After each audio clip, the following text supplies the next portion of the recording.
하나님의 영에 감동됨에라는 제목으로 하는 말씀 증거하겠습니다. 우리 지난주에 하나님께서 사무엘을 통해서 사울에게 기름 부어 주신 것을 살펴봤습니다. 이 기름 부심을 통해서 하나님은 사울에게 세 가지를 요구하셨습니다. 기억나십니까? 첫 번째로 암낙이나 찾아다니는 이 땅의 일만을 하는 인생이 아니라 이제 옛사람을 죽이고 하나님께서 기뻐하시는 삶을 살라고 요구하셨습니다. 두 번째로는 신령한 떡을 공급받음으로써 이제는 하나님의 말씀을 따라서 순종하며 사는 삶을 살아야 한다고 말씀하셨습니다. 세 번째로는 새 사람이 돼서 이제 블레셋과 같은 원수들을 물리치고 하나님 나라를 세워가는 일에 쓰임맞는 자가 되어야 한다. 우리 하나님께서 기름 부음 받은 사울에게 이 세 가지를 요구를 하셨습니다. 이러한 기름 부으심을 신학적으로 정리하면 성령의 외적 역사와 내적 역사로 구분할 수 있습니다. 기름 부으심을 통한 성령의 외적 역사는 뭐냐면 하나님께서 우리에게 성령을 통해서 은사를 부어주시는 겁니다. 그 다양한 은사들을 통해 능력 있게 성령의 능력을 덧입어서 하나님 나라를 위해서 헌신하고 살아갈 수 있도록. 그래서 오늘 우리 시온 찬양대 찬양한 것처럼 예수의 권세를 가지고 원수 마귀를 짓밟고 승리하는 일에 쓰임받을 수 있도록 우리 성령 하나님 우리 가운데 기름 부어주시는 것이죠. 성령의 내적 역사는 기름 부심을 통해서 우리의 인격이 주님을 닮아가고 하나님의 형상으로 성숙해 갈 수 있도록 끊임없이 우리의 내면 세계 속에서 우리의 인격을 다듬어 가시는 성령의 역사를 우리가 내적 역사라고 이야기를 합니다. 그러므로 사울은 기름 부으심을 받았기 때문에 이 성령의 외적 역사와 내적 역사가 그의 삶 가운데 나타나야 했습니다. 외적 역사를 통해서 왕으로서의 지혜와 능력과 리더십을 잘 갖춰서 백성들을 하나님의 뜻대로 통치를 잘 해야 됐고, 더불어서 내적 역사를 통해 사울은 끊임없이 옛사람이 깨트려지고 하나님의 말씀을 따라서 순종하며 하나님의 사람으로 성숙해져 가야 했습니다. 그렇다면 기름 부음 받은 사울의 삶 가운데 어떤 변화가 나타났습니까? 오늘 본문 말씀은 사울에게 성령의 외적 기름 부으심의 역사가 충만하게 나타남으로써 아직 왕으로서 자리를 잡지 못했던 사울이 왕의 입지를 튼튼하게 세우고 원수들과 싸워 이기는 이 놀라운 성령의 외적 기름 부으심의 역사를 보여줍니다. 그리고 우리가 다음 주에 살펴볼 12장에서는 사무엘의 말씀을 통해서 사울 왕이 그 무엇보다도 절대적으로 성령의 내적 역사가 그의 인생 가운데 필요하다는 것을 말씀해 주고 있습니다. 오늘은 먼저 사울에게 임한 성령의 외적 역사에 대해서 살펴보면서 우리에게 주신 하나님의 음성을 들을 수 있기를 바랍니다. 먼저 1절 말씀 보겠습니다. 우리 한번 같이 읽겠습니다. 시작. 암몬 사람 나하스가 올라와서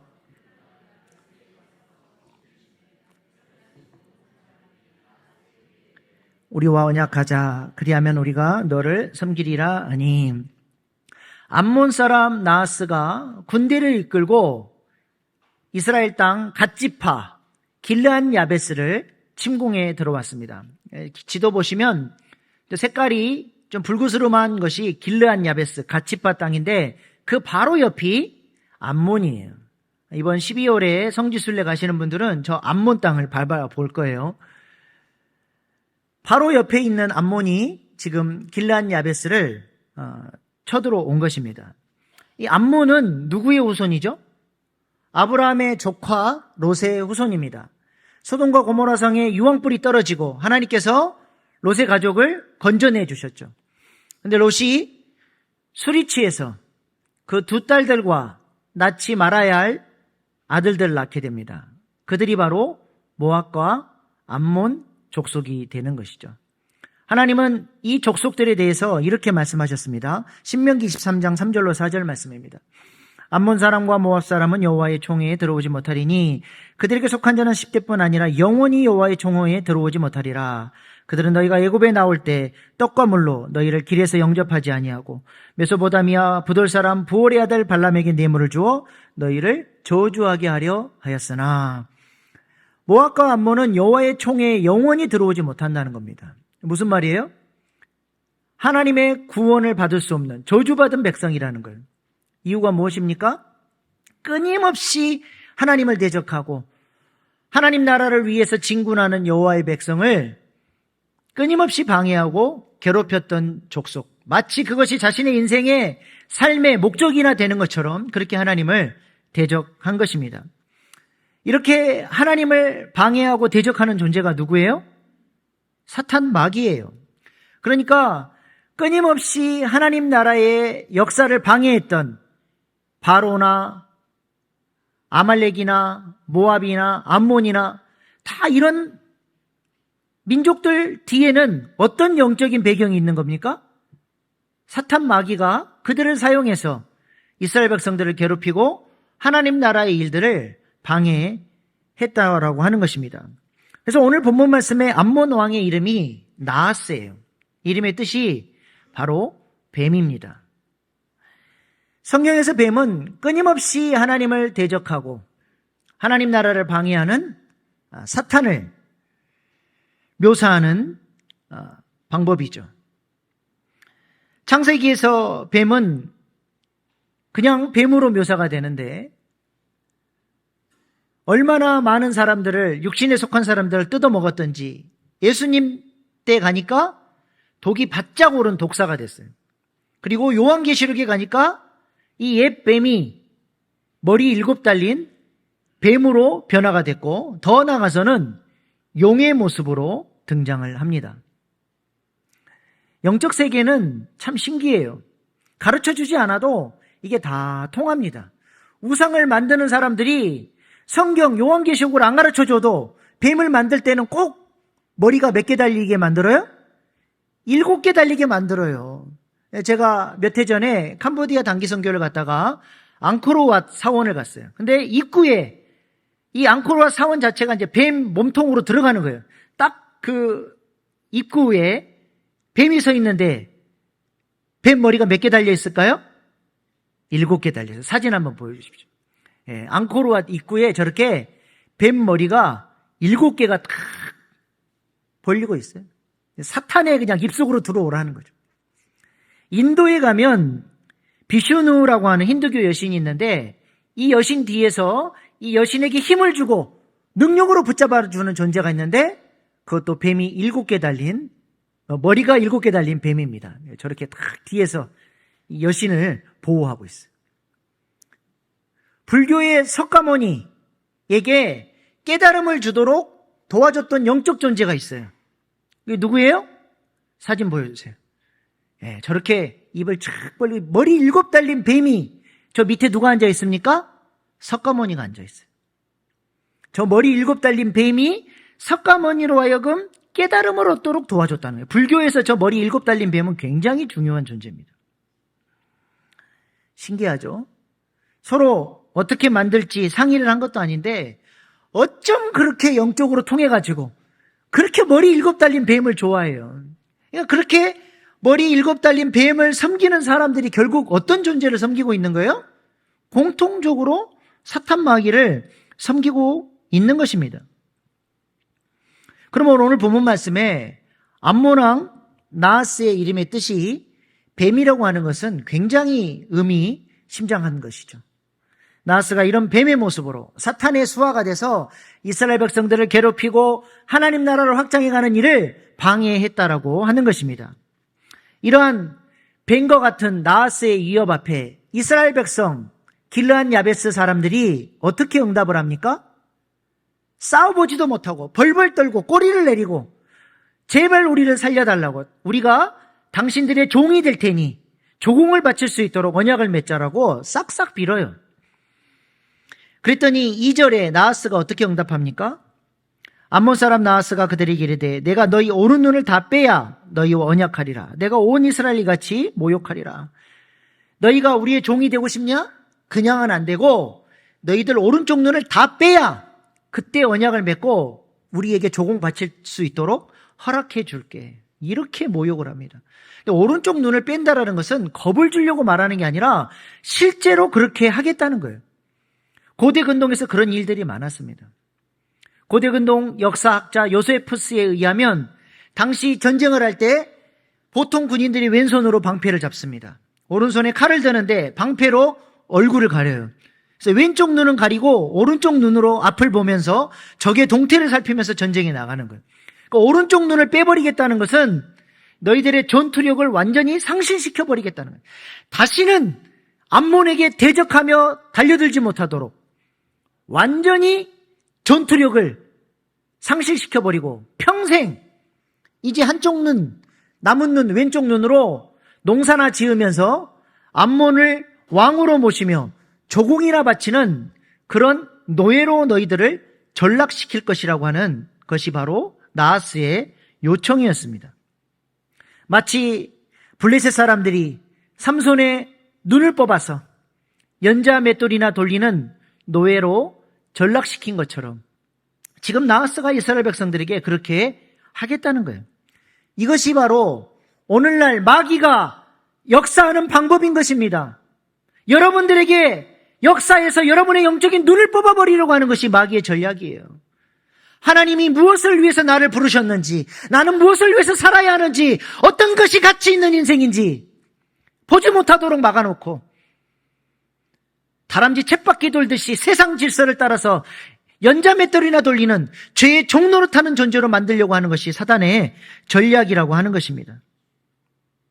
간절한 소망은 우리 일신교회 모든 성도들이 영적인 눈을 빼앗기지 않고 우리를 부르신 하나님의 영광스러운 부르심을 바라보며 하나님께서 맡겨주신 사명을 기쁨으로 잘 감당하는 믿음의 사람들 되시기를 축복합니다.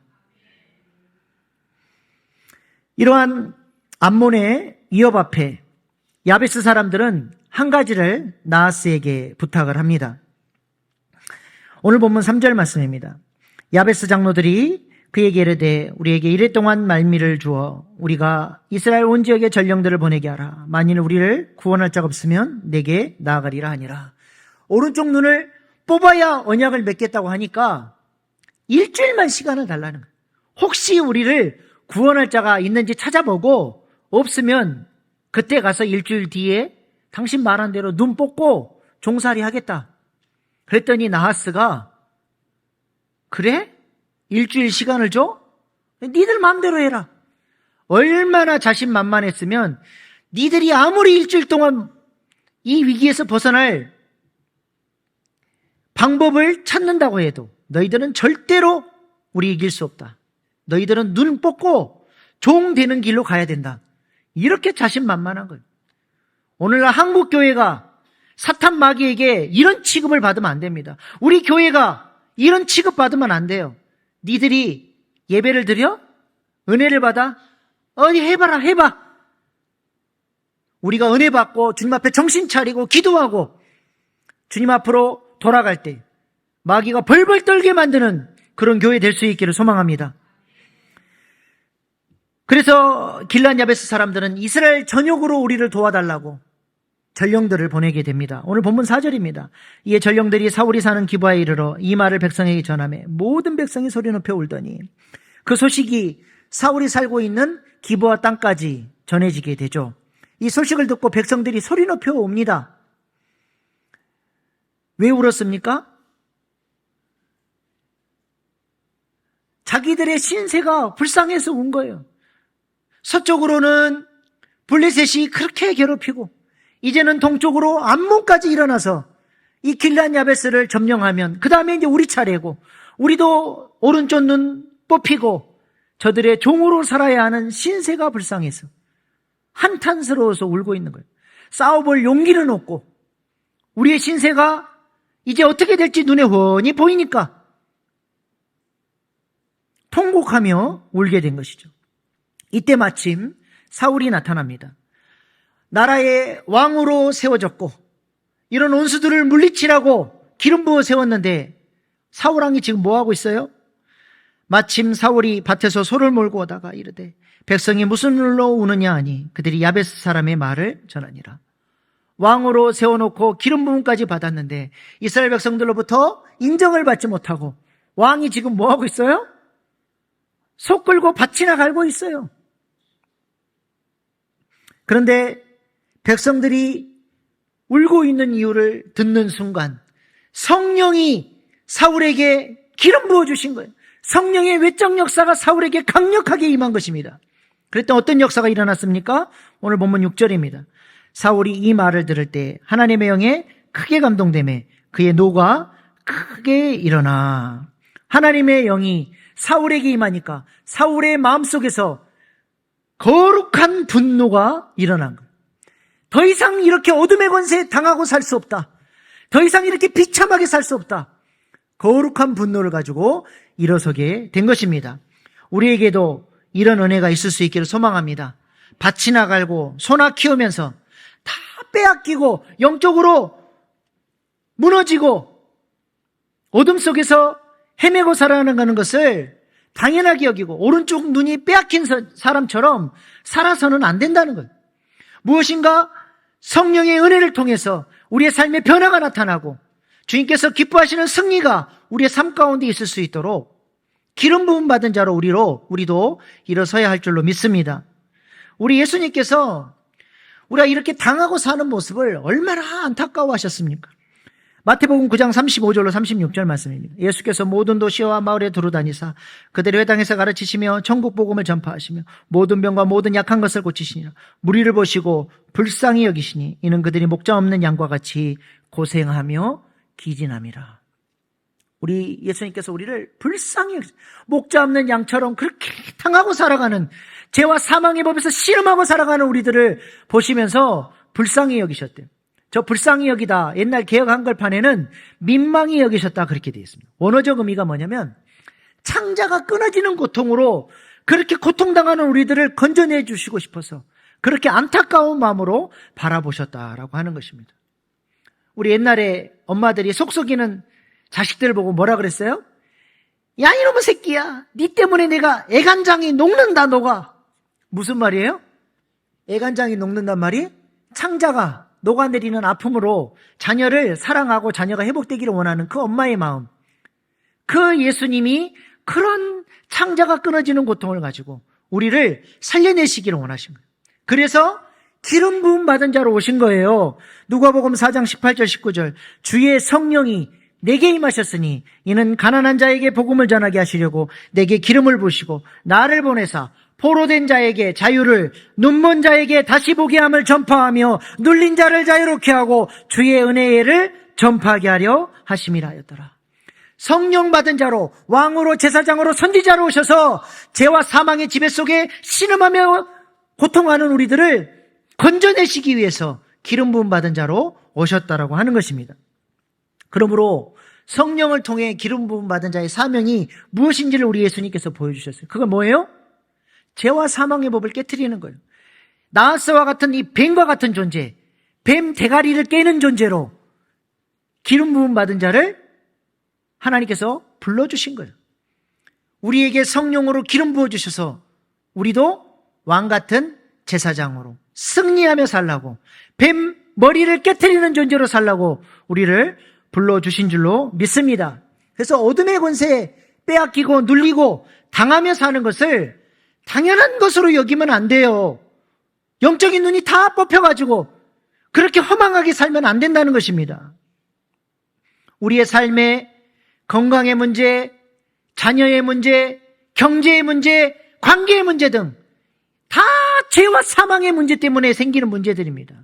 이것들을 우리가 기름 부심을 구하고 왕 같은 제사장으로 일어서서 싸워 이겨내야 할 줄로 믿습니다. 영적인 광복이 일어나야 돼요.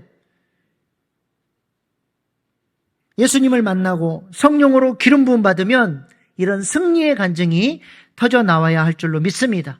기도하고 믿음으로 선포하고 우리의 가정에, 내 삶 속에, 우리 교회에 이 하나님 나라의 역사, 승리의 역사, 회복의 역사, 이 간증들이 쏟아져 나오는 것이 당연한 것입니다. 이 일을 위해서 성령님께서 우리에게 기름 부어주신 거예요.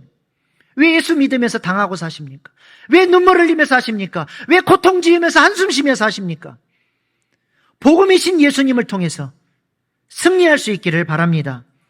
사울은 이렇게 성령에 감동돼서 암몬 족속을 물리치기 위해서 거룩한 분노를 가지고 일어서게 됩니다. 오늘 본문 7절입니다. 한 교리의 소를 잡아 각을 뜨고 전령들의 손으로 그것을 이스라엘 모든 지역에 두루 보내어 이르되 누구든지 나와서 사울과 사무엘을 따르지 아니하면 그의 소들도 이와 같이 하리라 하였더니 여호와의 두려움이 백성에게 임하매 그들이 한 사람같이 나온지라. 하나님의 영에 감동되니까 사울이 정신을 차렸어요. 내가 소를 가지고 밭이 나가는 인생이 아니다. 그 소 잡아가지고 12각을 떠서 온 이스라엘 지파에 보냅니다. 그리고 사울과 사무엘을 따르지 않는 자들은 이와 같이 되리라. 성령에 감동되어 사울이 말하니까, 그전에는 사울이 누구냐? 권위도 없었던 사람이 성령에 감동되어서 말하기 시작하니까 하나님의 어미하심이 이스라엘 백성들 가운데 내려지게 되고, 두렵고 떨리는 마음으로 이스라엘 백성들이 그 모리알처럼 흩어졌던 12지파가 한 마음으로 암몬과 싸우기 위해서 모였다라고 하는 것입니다. 이렇게 하나님이 주시는 능력과 담대함을 가지고 암몬 사람 나하스에게 이스라엘 백성들이 달려나갔더니 어떤 역사가 일어납니까? 오늘 본문 11절입니다. 이튿날 사울이 백성을 3대로 나누고 새벽에 적진 한가운데로 들어가서 날이 더울 때까지 암몬 사람들을 치매 남은 자가 다 흩어져서 둘도 함께 한 자가 없었더라. 놀라운 하나님의 승리와 구원의 역사가 이스라엘 백성들 가운데 나타나게 된 것입니다. 눈이 뽑히고 종살이해야 될 사람들이 그들의 원수를 물리치는 놀라운 승리의 간증이 나타나게 된 것입니다. 이것이 바로 성령의 역사입니다. 우리가 이 성령의 역사를 구할 수 있기를 소망합니다. 그렇게 금요기도에 나와서 좀 기도 좀 하라 그래도 기도하는 사람이 그렇게 없습니까? 그렇게 기도 안 하고 살아도 여러분의 삶은 주님의 도우심이 없어도 괜찮습니까? 기도하십시다. 우리가 주님께 부르짖고 기도, 성령이 기름 부심을 달라고, 성령의 불을 달라고 기도할 때 하나님께서 우리의 삶에 이러한 놀라운 승리를 주실 줄로 믿습니다.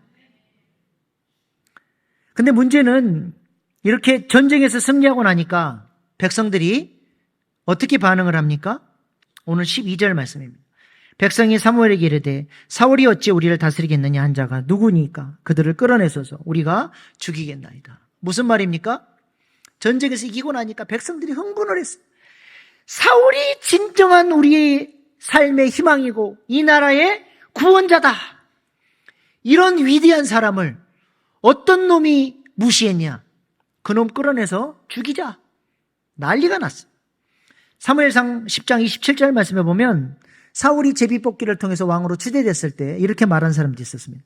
어떤 불량배는 이르되 이 사람이 어떻게 우리를 구원하겠느냐 하고 멸시하며 예물을 바치지 아니하였으나 그는 잠잠하였더라. 왕으로 뽑혔지만 왕으로 인정받지 못해서 소나 끌고 다녔던 그 사람이 하나님의 은혜를 주셔서 이스라엘 백성들 가운데 놀라운 승리의 역사가 일어나고 나니까 백성들이 우리를 구원해 주신 그 하나님께 집중하는 게 아니라 누구에게 집중을 해요?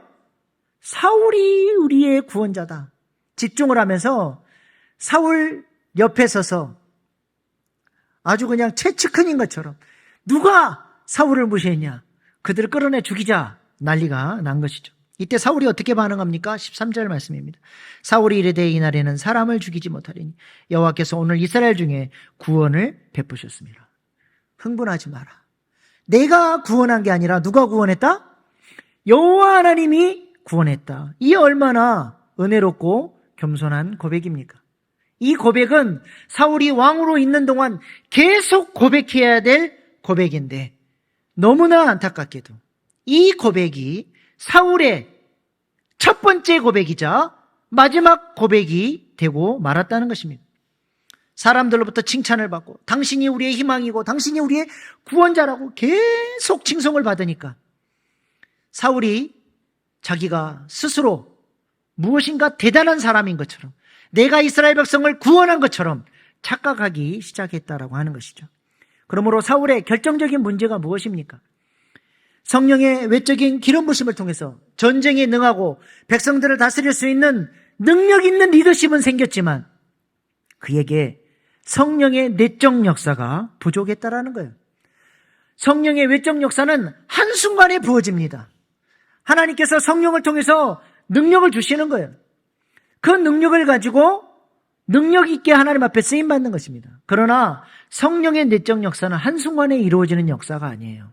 끊임없이 성령의 역사 가운데 내 의지를 드리고 마음을 드리면서 오랜 시간 그 성령의 역사 속에서 나의 옛사람이 깨트려지고 내 인격이 주님을 닮아가고 주님께서 원하시는 모습으로 점진적으로 성화되어져 가야 하는 것입니다. 사울은 외적인 기름 부으심은 있었지만 이 내적 역사에 자신을 내어드리지 않음으로써 금방 교만해지고 다윗을 시기하면서 분노와 적개심을 가지고 평생을 정욕을 따라 살았던 인생이 되고 말았다는 것입니다. 모든 이스라엘 백성들과 사울이 전쟁에서 이겼다고 그렇게 기뻐하고 즐거워하는데 딱 한 사람만 즐거워할 수가 없었어요. 사무엘은 그들이 그렇게 기뻐하는 모습을 보면서 무엇인가 영적인 불안감을 느낍니다. 이 전쟁을 하나님이 이기게 하셨는데 하나님께 집중하지 않고 사울에게 집중하는 그 이스라엘 백성들을 보면서 사무엘이 걱정이 되기 시작합니다. 그래서 백성들에게 길갈로 가서 나라를 새롭게 하자고 제안을 하죠. 오늘 보면 14절 말씀입니다. 사무엘이 백성들에게 이르되 오라 우리가 길갈로 가서 나라를 새롭게 하자. 길갈은 어떤 곳이에요?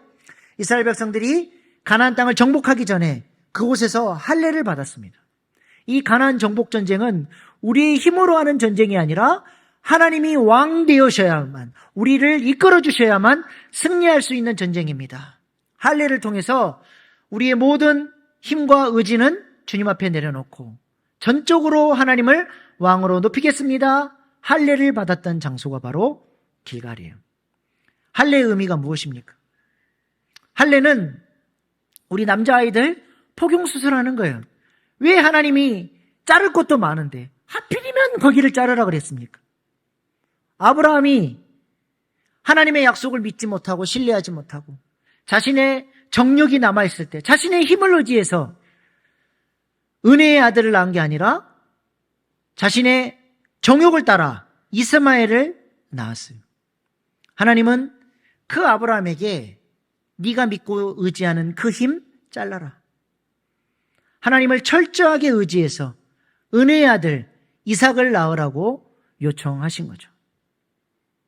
사무엘은 이스라엘 백성들을, 사울 왕을 길갈로 데려가서 다시 한번 그들이 마음의 할례를 받고 이 전쟁은 내 힘으로, 우리 힘으로 이긴 것이 아니라 하나님이 이긴 것입니다.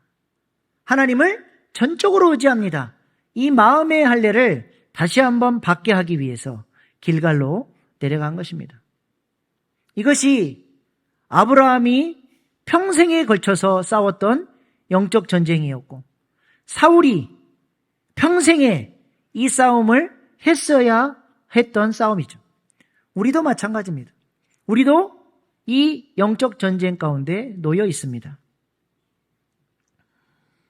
성령의 내적 역사를 따를 것이냐, 아니면 육체의 소욕을 따라 살 것이냐, 육체의 열매를 내어놓을 것이냐, 아니면 은혜의 열매를 내어놓을 것이냐, 동일한 영적 싸움입니다. 사도 바울은 갈라디아서에서 우리가 잘라내야 될 육체의 열매에 대해서 이렇게 말씀합니다. 갈라디아 5장 19절 21절입니다. 육체의 일은 분명하니 곧 음행과 더러운 것과 호색과 우상숭배와 주술과 원수 맺는 것과 분쟁과 시기와 분냄과 당 짓는 것과 분열함과 이단과 투기와 술취함과 방탕함과 또한 그와 같은 것들이라. 전에 너희에게 경계한 것 같이 경계하노니 이런 일을 하는 자들은 하나님 나라를 유업으로 받지 못할 것이요. 다 잘라내야 될 것들입니다. 그리고 하나님은 우리의 삶 속에 은혜의 열매, 성령의 열매가 맺혀지기를 원하십니다. 갈라디아서 5장 22절 23절입니다. 오직 성령의 열매는 사랑과 희락과 화평과 오래 참음과 띄워주세요. 자비와 양성과 충성과 온유와 절제니 이 같은 것을 금지할 법이 없느니라. 그리스도 예수의 사람들은 육체와 함께 그 정욕과 탐심을 십자가에 못 박았느니라. 육체와 함께 그 정욕과 탐심을 십자가에 못 박았느니라. 우리의 삶에 맺혀져야 할 영적 열매인 것입니다. 우리가 성령님께 우리의 마음을 내어드리면서 성령의 내적 역사가 우리의 삶 가운데 충만하게 열려질 수 있기를 축복합니다. 사무엘은 바로 이러한 역사를 위해서 길갈로 데려왔습니다. 그런데 이스라엘 백성들은 그들이 왜 길갈에 와 있는지를 깨닫지를 못해요. 마냥 즐거워합니다. 드디어 우리에게 왕이 생겼다. 이제 우리의 미래는 탄탄대로다. 사울 같은 왕이 있으니 무엇을 두려워하리요? 이러고 즐거워하는 거예요. 그래서 오늘 본문 15절 말씀 보시기 바랍니다. 모든 백성이 길갈로 가서 거기서 여호와 앞에 사울을 왕으로 삼고 길갈에서 여호와 앞에 화목제를 드리고 사울과 이스라엘 모든 사람이 거기서 크게 기뻐하니라. 사울을 왕으로 세우고 다들 좋아서 너무너무 좋아하는데 누가 빠졌어요? 누가 좋아하는 사람이 빠졌습니까? 사무엘이 좋아한다는 말이 빠져 있어요. 결국 사무엘이 우려한 대로 이스라엘 역사는 앞으로 어떻게 흘러갑니까? 우리가 잘 아는 것처럼 하나님을 왕으로 섬기지 못하고 사울의 폭정으로 하나님을 대적하며 잘못된 길로 이 나라가 가게 됩니다. 외적인 기름 부심을 통해서 우리의 질병이 치유되고 경제의 문제가 해결되고 삶의 어려움의 문제들을 극복하는 것도 너무 중요합니다. 그러나 그러한 성령의 능력을 경험했다고, 외적인 기름 부심을 경험했다고 그 사람이 하나님의 사람이 된 것이 아닙니다. 내적 역사를 통해서, 더 중요한 내적 역사를 통해서 그의 인격이 성숙해가고 주님 닮은 모습으로 자라가는 성화의 열매를 맺어가야 한다는 것입니다. 성령의 외적 역사는 보통 순복음교회가 강조를 많이 하죠. 성령의 내적 역사는 보통 장로교회가 강조를 많이 합니다. 우리 교회는 무엇을 강조합니까? 둘 다 강조하죠. 우리 교회는. 성령의 외적 역사를 무시해도 안 됩니다. 능력을 공급받아서 하나님이 주신 그 은사들을 가지고 하나님 나라를 위해서 몸된 교회를 위해서 헌신하고 섬겨야 합니다. 그리고 성령의 내적 역사를 통해서 주님 닮아가는 성화의 과정을 아름답게 이뤄나갈 때 그 신앙이 균형 잡힌 건강한 신앙으로 하나님 보시기에 좋다 말씀하시는 신앙론으로 성장할 수 있게 되는 것입니다. 이 두 가지 성령의 역사가 우리의 삶 가운데 충만하게 나타날 수 있기를 소망합니다.